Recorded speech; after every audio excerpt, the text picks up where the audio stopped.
છોટાઉદેપુર જિલ્લાના નસવાડી તાલુકાના નલિયાબારી ગામમાંથી એક હૃદયસ્પર્શી અને ચોંકાવનારી ઘટના સામે આવી છે।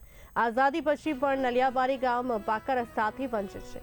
તાજેતરમાં બનેલી ઘટનામાં એક સગર્ભા મહિલાને પ્રસૂતિની પીડા ઉપડતા તાત્કાલિક હોસ્પિટલ લઈ જવાની જરૂર પડી હતી, પરંતુ ગામમાં એમ્બ્યુલન્સ પહોંચી શકે એવો રસ્તો જ ન હોવાથી મજબૂર ગ્રામજનોએ લાકડી અને ચાદરથી જોડી બનાવી મહિલાને ખભા પર ઉચકીને જોખમી માર્ગો પરથી પસાર કરવું પડ્યું।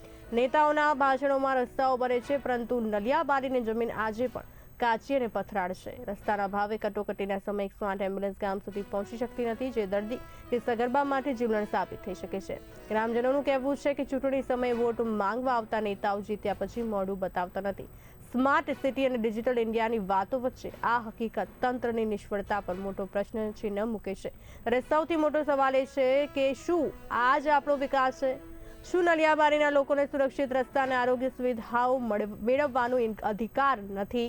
આવા અનેક સવાલ ઉઠી રહ્યા છે।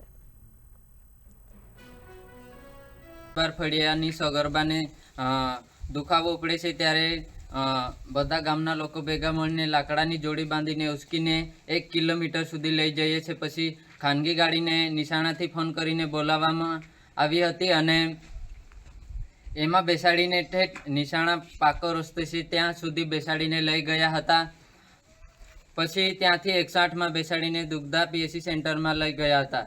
ત્યારે આવી અમારી સાથે વારંવાર કેટલીક ઘટનાઓ બનતી રહે છે। આ ઘટના અંગાતે અમારી સાથે 4-5 ઘટના આવી લાકડાવાળી જોડી બાંધીને ઉચકીને લઈ જવાની ઘટના અમારી સાથે વારંવાર બનતી રહે છે।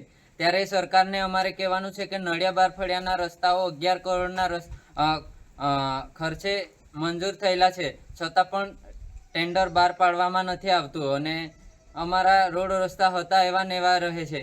તો તમે કોની રાહ જોઈ રહ્યા છો? ખરેખર ટેન્ડર બહાર પાડો અને અમારા રોડ રસ્તાઓ મંજૂર કરો।